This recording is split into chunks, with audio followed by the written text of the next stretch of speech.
డబ్బు, అనారోగ్యం, ఉద్యోగం, వ్యాపారం అప్పులతో బాధపడుతున్నారా? వెంటనే ఈ వెబినార్ లో జాయిన్ అవ్వండి. హలో నమస్తే, welcome to Suman TV. Law of attraction coach, money and life skills coach అయిన బ్రహ్మశ్రీ డాక్టర్ జేకేఆర్ గారు ఉన్నారు. వీరితో ఈరోజు కొన్ని విషయాల గురించి మనం చర్చిద్దాం. నమస్కారం గురుగారు. నమస్కారం అమ్మా. గురుగారు, మనం బీరువాలో డబ్బుల్ని దాచుకుంటూ ఉంటాం. అవునమ్మా. అయితే కొంతమందికి ప్రొసీజర్ తెలియదు. అయితే డబ్బులు దాంట్లో ఎటువైపు పెట్టుకోవాలి, అంటే డబ్బులు ఎలా పెట్టుకుంటే అది మనకి డబుల్ అవుతుంది? వాస్తవంగా ఏంటంటారా, బీరువాలో డబ్బుల్ని మనం ఎలా పెడితే ఇది రెట్టింపు. సహజంగా అందరికీ సందేహం ఉంటుంది. అంటే డబ్బుల్ని గౌరవించడం నేర్చుకుంటే ఆ డబ్బులు మన ఇంటికి వస్తాయి. ఉదాహరణకి మీరే ఉన్నారమ్మా, మిమ్మల్ని నేను గౌరవంగా మాట్లాడితే రెండోసారి నేను రాగానే గురువుగారు నమస్తే అంటాను. నేను కొంచెం రెక్లెస్గా నేనేదో గురువుని అనే ఫీల్తో మిమ్మల్ని తేలిక ఉద్దేశంతో మాట్లాడితే మీకేం అవసరం నన్ను గౌరవించాలని? అంతే కదరా. నేను చూసి కూడా పక్క వెళ్ళిపోతారు. అదే విధంగా డబ్బు కూడా అంతేరా. ప్రతి సెకను డబ్బుని గౌరవించాలి. ప్రతి సెకను. అంటే ఉదాహరణకి మీ అకౌంట్లో 10 రూపాయలు పడింది, 10 రూపాయలే కదా అని వదిలేయకూడదు. ఆ 10 రూపాయలు పడిందని చూసి హ్యాపీగా ఫీల్ అవుతూ థ్యాంక్ యూ మణి అని చెప్పాలి.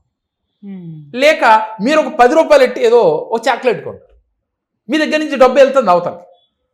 10 రూపాయలే కదా అని వదిలేయకూడదు. వెళ్ళినప్పుడు వెళ్ళి త్రిపులైన నా దగ్గరికి రా, థ్యాంక్ యూ మణి అని చెప్పాలి.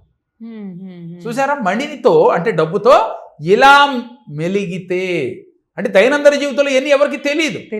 డబ్బుకి థ్యాంక్స్ ఏంటి అనండి. వాస్తవంగా డబ్బును సృష్టించింది ఎవరమ్మా? దేవుడా? కాదు కదా, మనమే కదా. ఐ మీన్ నేనో మీరో సమయక్స్ ఎవరో. డబ్బును సృష్టించింది మనిషి. ఎవరనేది పక్కన పెట్టండి. ఒక మనిషి డబ్బును సృష్టించాడు. కానీ మళ్ళీ మనం ఏమంటున్నాం? భగవంతుడిని డబ్బు ఇవ్వు అని అంటున్నాం. అంతే కదా. అయితే సరే, ఓకే, ఆ సబ్జెక్ట్ మళ్ళీ వేరే దాంట్లో మీకు పూర్తిగా వివరంగా చెప్తా. మీరు అడిగిన క్వశ్చన్ ముందు ఆన్సర్ ఇవ్వాలి. కాబట్టి మనం డబ్బుని గౌరవించడం నేర్చుకుంటే డబ్బు మీ దగ్గరికి వచ్చి తీరుతుంది. మనం ఏం చేస్తాం? పోపులు డబ్బాలో పెడతాం, లేక కొంతమంది రకరకాలుగా లేడీస్ తెలియక కొన్ని ప్లేస్లో పెట్టుకుంటారు. సరే, అది పక్కన పెడదాం. ఇకపోతే బీరువా విషయానికి వస్తే బట్టల కింద పెడతారు, వాళ్ళు బట్టల్లో మడతల్లో పెడతారు, లేక పేపర్ కింద పెడతారు. ఇలా పెట్టడం వల్ల ఆ ఇంట్లో డబ్బు వృధా ఖర్చు అవుతుంది.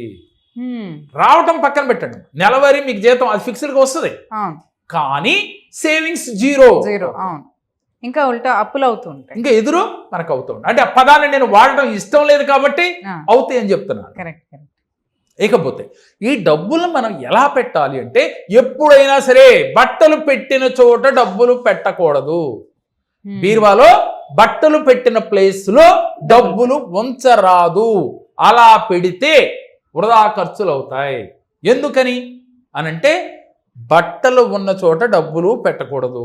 దీనితో పాటుగా డబ్బులకి ఒక ప్రత్యేకమైన ప్లేస్ ఉండాలి. బీరువాలో ఒక స్థానం ఏర్పాటు చేయాలి. ఒక విఐపి మన ఇంటికి వస్తే వాడికి ఒక గది ఇస్తాం. బాగా విఐపి అతను మనం వాడుకునే గదిలో ఉండాట్లో బాగున్న గది ఇస్తాం కదమ్మా. ఆ గది ఇచ్చి వాడికి అన్ని సౌకర్యాలు కల్పిస్తాం. మరి మన ఇంట్లో మనకు విఐపి ఎవరు? డబ్బే. అది ఉంటేనే కదా జీవనం మనకి. మనం విఐపిగానే భావించాలి కదా. మనకి గెస్ట్ వేరు, విఐపి గెస్ట్ వేరు. ప్రతి మనిషికి మనకి విఐపి గెస్ట్ ఆవిడ. సో గెస్ట్ అని కూడా అనుకోకూడదు. ఇక్కడ మళ్ళీ పాయింట్ చూడరా, ఓన్ చేసుకోవాలి మీరు. అంటే మీ సొంత మనిషిలాగా. అంటే డబ్బుని ఎప్పుడు నాది, నేనే డబ్బు, డబ్బే నేను అనుకోవాలి. అందుకని ఆ డబ్బుకు ఒక పవిత్రమైన ప్లేస్ బీరువాలు ఇవ్వాలి. అయితే మరి అలా ఇవ్వటం కుదరని వాళ్ళు ఒక చిన్న మార్గం ఉందమ్మా. పూర్వం రాజులు డబ్బులు ఎక్కడ దాసేవాళ్ళు అని ఆలోచిస్తే గంధపు చెక్కతో బీరువా చేయించి దాంట్లో పెట్టేవాళ్ళు. పూర్వం రాజులు గంధపు చెక్కతో బీరువా చేయించుకుని, అంటే వాళ్ళకి డబ్బులు ఉండేవి కాబట్టి రాజులు కాబట్టి పెట్టేవాడు. మరి ఇప్పుడు కాలంలో కష్టం కదా, మరి ఏం చేయాలి? ఓపిక ఉన్నవాళ్ళు గంధపు చెక్కతో ఇంత బాక్స్ అయినా చేయించుకుని, లేక ఎంత అయినా వాళ్ళ ఓపిక చేయించుకుని బీరువాలో బట్టలు పెట్టని ర్యాక్లో కింద పెట్టారు. ఓకే, పైన ర్యాకులు ఎటువంటి బట్టలు కానీ పెట్టకుండా అక్కడ కేవలం డబ్బులకు మాత్రమే పెట్టు. దాంట్లో మీరు డబ్బులు పెట్టండి.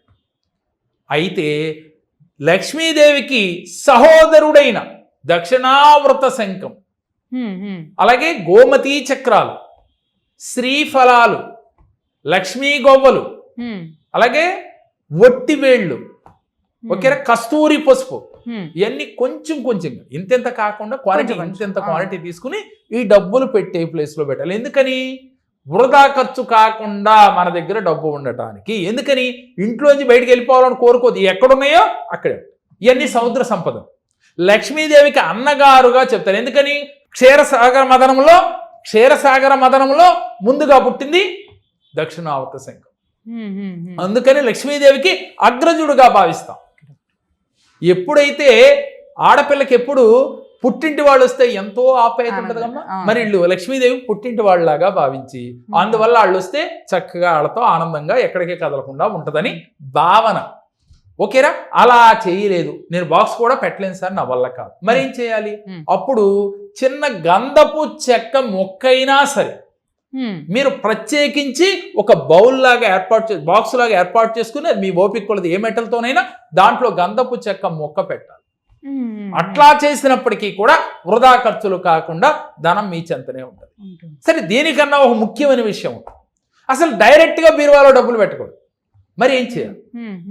మాకు డబ్బులు నిలబట్టలేదండి, వచ్చినట్టు వెళ్ళిపోతుంది ఎందాడు మీరు అన్న పదం, ఇక ఆ పదం నేను వాడాను కదా, అలాంటి ఇబ్బందులు ఉన్నవాడు చాలా మంది. వాళ్ళు ఏం చేయాలి అనంటే, ఒక గాజు బౌల్ తీసుకుని ఉత్తర వాయువ్యంలో కానీ లేదా మీకు కుదిరిన ప్లేస్ లో, దాన్ని మళ్ళీ కన్ఫ్యూజ్ చేయడం నాకు ఇష్టం లేక మీకు అవకాశం ఉన్న చోట పెట్టుకుని దాంట్లో మీ చేతికి డబ్బులు అందగానే, అంటే జాబ్ చేసే వాళ్ళకి నెల ఫస్ట్ వీక్ లో వస్తుంది కాబట్టి అప్పుడు రాగానే దాంట్లో పెట్టాలి. వ్యాపారస్తులకి ఏ రోజుకు ఆ రోజు ఆ గాజు బౌల్లో గల్లుప్పు పోసి, సముద్రపుప్పు ఒక 3/4 హాఫ్ భాగం నిండేటట్టుగా పోసి దానిపైన ఒక పేపర్ పెట్టి, ఎల్లో కలర్ పేపర్ గాని లేక వస్త్రం గాని తెల్లటి వస్త్రం గాని వేసి, ఎల్లో వస్త్రం అయినా వేసుకోవచ్చమ్మా, వేసి దాంట్లో డబ్బులు పెట్టి ఈ రాత్రికి దాంట్లోనే ఉంచి ఉదయాన్నే తీసి బీరువాలో పెట్టాలి. ఎందుకని అంటే, డబ్బు అంటే నా చేతిలోంచి మీకు, మీ చేతిలోంచి ఆయనకి వెళ్తుంది. ఇలా మారుతూ ఉంటది. అనేక నెగిటివ్ ఎనర్జీ ఈ నోట్స్ పైన ఉంటుంది. ఇది తీసుకెళ్లి బీరువాలో పెట్టినా కూడా వృధా ఖర్చులు అవుతుంది, అవసరానికి ఉపయోగపడకుండా వేస్ట్ ఖర్చులు. ఎప్పుడైతే ఉప్పులో ఇలా పెట్టామో దానిలో ఉన్న నెగిటివ్ అంతా పోతుంది. అది పోయిన వెంటనే అక్కడ పెడితే స్థిర నివాసి అయి ఉంటుంది. బీరువాలో ఈ విధంగా దాచుకోండి. మీరు సంపాదించిన డబ్బు, మీరు కష్టపడ్డారా, తెలివితేటలు ఉపయోగించారో పక్కన పెట్టండి. ఎలా అన్నా కానీ మీ దగ్గర డబ్బు వచ్చింది, ఆ డబ్బు మీ అవసరాలకు ఉపయోగపడాలి, అలాగే మిమ్మల్ని వదిలిపోకుండా ఉండాలంటే ఇలా చేసిన వారికి తప్పకుండా లక్ష్మీ కటాక్షం ఉంటుంది, ఎప్పుడూ డబ్బుకు లోటు ఉండదు. అలాగే గురుగారు, థ్యాంక్ యూ గురుగారు. నమస్కారం.